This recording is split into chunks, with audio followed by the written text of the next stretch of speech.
O Senhor esteja convosco. Ele está no meio de nós. Proclamação do Evangelho de Jesus Cristo, segundo Marcos. Glória a vós, Senhor. Naquele tempo, Jesus saiu de novo da região de Tiro, passou por Sidônia e continuou até o mar da Galileia, atravessando a região da Decápole. Trouxeram então um homem surdo que falava com dificuldade e pediram que Jesus lhe impusesse a mão. Jesus afastou-se com o homem para fora da multidão. Em seguida, colocou os dedos nos seus ouvidos, cuspiu e com a saliva tocou a língua dele. Olhando para o céu, suspirou e disse: Efatá, que quer dizer, abre-te. Imediatamente seus ouvidos se abriram, sua língua se soltou e ele começou a falar sem dificuldade. Jesus recomendou com insistência que não contassem a ninguém. Mas quanto mais ele recomendava, mais eles divulgavam. Muito impressionados, diziam: Ele tem feito bem todas as coisas. Aos surdos faz ouvir e aos mudos falar. Palavra da salvação. Glória a vós, Senhor.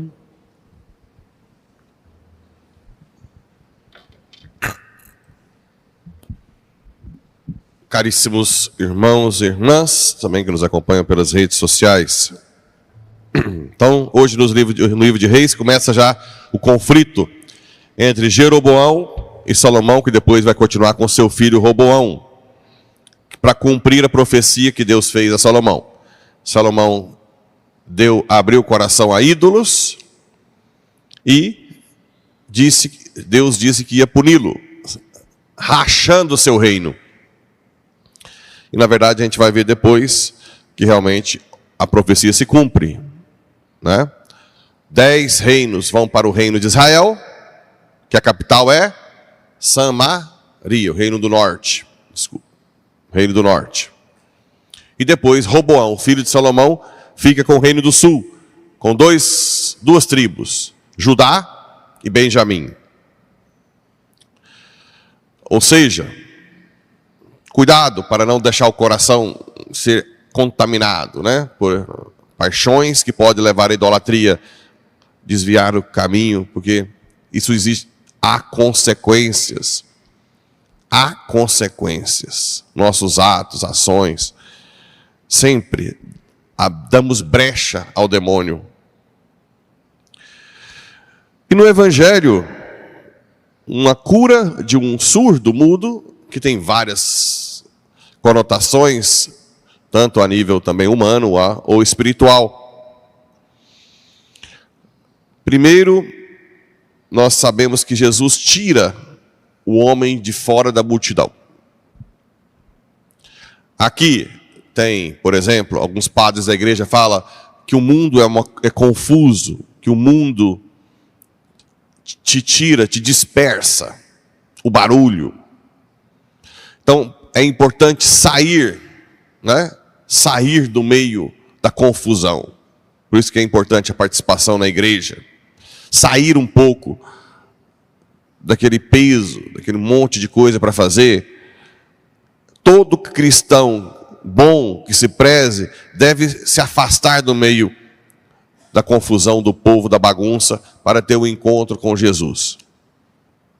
2. A cura, a libertação, nasce de uma intimidade com Jesus. Além de se afastar, Jesus coloca ele próximo. Nasce dessa intimidade, desse relacionamento amoroso. Você nota, por exemplo, quem não tem essa intimidade com Jesus, se preocupa muito com o ato externo, até como: padre, vem abençoar minha casa, abençoa meu carro para eu ir para Goiânia, sem tombar, sem bater, sem roubar, né? mas não tem a intimidade. Quase que transforma uma bênção, que é coisa boa, sacramental, em uma superstição. Porque a pessoa traz o carro, geralmente são as pessoas que têm os carrão, chega aí com esse carrãozão, né? Abençoa aqui, padre. Se abençoa o carro, depois não volta na igreja. Aquele ato de bênção não foi vinculado a uma vida interior. Quando o ato de bênção não é vinculado a uma vida interior, o que acontece? Vira uma superstição ou não? Hã?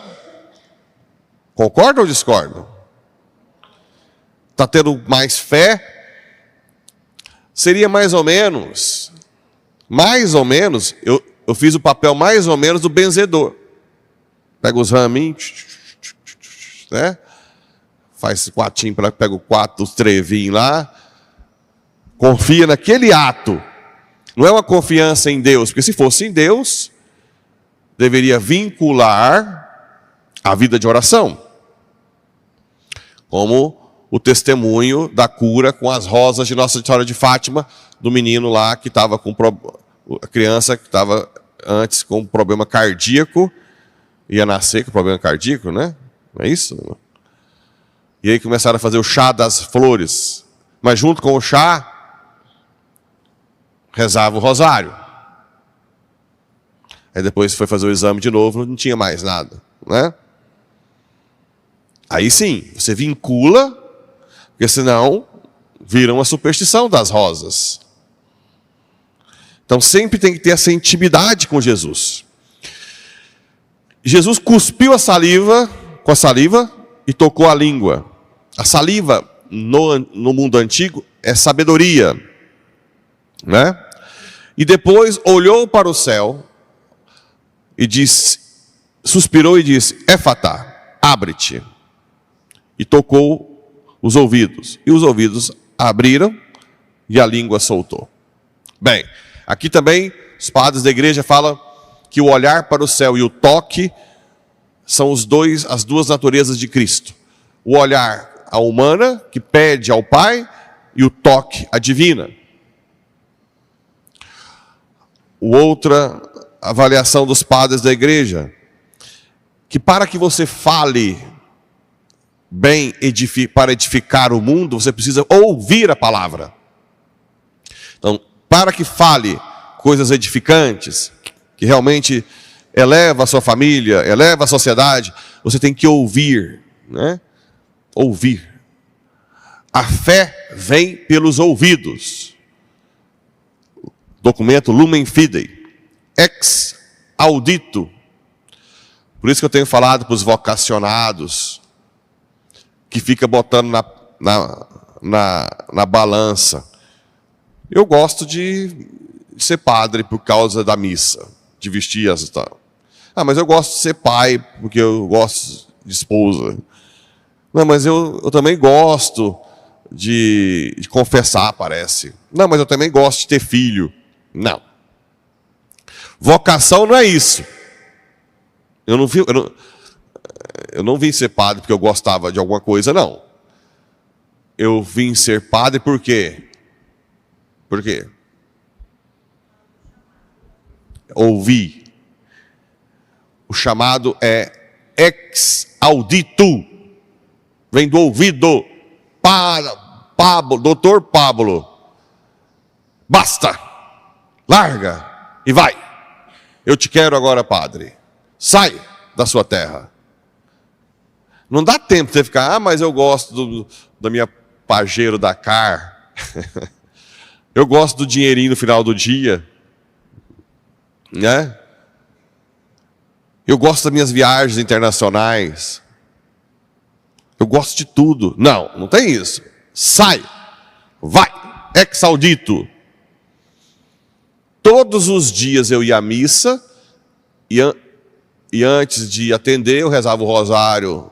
Depois da missa, eu começava tarde a atender, né? Eu ia primeiro para a missa, rezava o rosário, depois... Então eu saía do meio do povo, rezava, participava da missa e ouvia, né? O que ele pedia. Então quando eu tive certeza da voz dele, o resto não interessa, se eu gosto, se eu não gosto. Né? Tanto é que eu fui para Roma morar com mais 2 no quarto, na beliche em cima, com o banheiro público para todo mundo. Foi um sofrimento. Eu ia falar palavrão, mas não pode. Andar a pé na chuva. Não gostava de nada. Comida pior. Comida ruim à noite. Voltar a estudar. O que eu gostava disso? Longe de casa. Gostava de nada. Absolutamente nada, né? Claro que hoje eu sou muito feliz, que eu cresci muito nesses anos lá. Ser estrangeiro também é ótimo. É você ser humilhado. É o preconceito. Eu não, assim, não sofri tanto assim, não, mas tem um estrangeiro que não é na sua terra, né? Então você é um pouco humilhado, você não é cidadão. Então isso faz você crescer, você passar pelos marginalizados, entender, né? Tudo isso te faz crescer. Ótimo, foi ótimo. Mas não é que eu gostava. Então, do ouvido. E outra coisa, a palavra tem que ser bem pensada. Cuidado. O que tem de filhos, esposas, até esposos, mas esposas, filhos, feridíssimos, em depressão, por causa de palavras mal proferidas na família. Você não vale nada. Se eu te largar, ninguém te quer. Olha que coisas mais absurdas. Marido para a esposa também pode ser o contrário, né? A esposa falar para o marido: você não é o provedor, você não está com nada, quem põe dinheiro em casa sou eu. Também acontece muito isso, né? Mas cuidado, porque as palavras têm uma força extraordinária. Existem jovens, adultos que têm trauma do que os pais falaram na infância, até hoje. Não consegue superar. Então, primeiro, escuta o que Deus tem, ouve a palavra, leia a palavra de Deus. Por isso que é importante ler a palavra de Deus, para depois falar, né?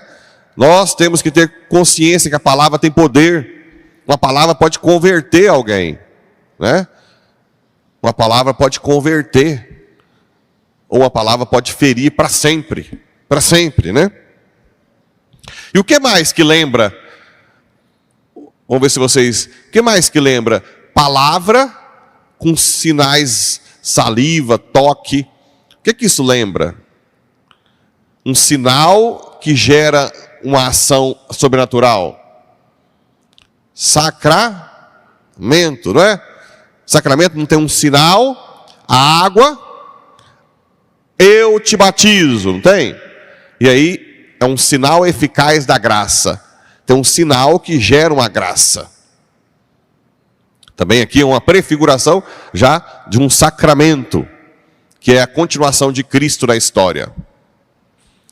Então aqui são muitas coisas que a gente pode meditar, muita coisa, muita riqueza em torno de um ato, né? E ele começou a falar sem dificuldade. E depois Jesus pede para não contar para ninguém. Também é a coisa que Jesus mostra, né? Que não se importar tanto com a fama. Ontem, o Padre Vicente, a homilia dele está muito visualizada, né? Aí ele falou assim: eu estou ficando famoso. Eu falei: pois é, vai ficar famoso. Aí ele disse assim: mas eu lembrei de uma fala de São João Maria Vianney com relação à fama e elogios. Eu falei: qual fala? São João Maria Vianney disse que mandou um dos seus paroquianos ir no cemitério e xingar os mortos tudo, brigar com os mortos tudo, falar que os mortos não prestam, fazer um monte de... Aí ele voltou e falou: e aí? O que eles fizeram? Falar: nada. Agora você volta lá e elogia os mortos, fala que é os melhores mortos que tem, os mais bonitos. Agora volta aqui. E aí? O que eles fizeram? O que eles sentiram? Nada. É assim que você deve se portar diante dos elogios e das críticas. Não se preocupar com elas, não se exaltar nem para baixo e nem para cima. Você é o que é diante de Deus, não é? E é assim um cristão Essa é a chave da felicidade. O cristão não oscila tanto com a crítica quanto com o elogio, já viu? Quem faz isso muito é quem não tem muito Deus. Que se você elogia, se sente a última Coca-Cola do deserto.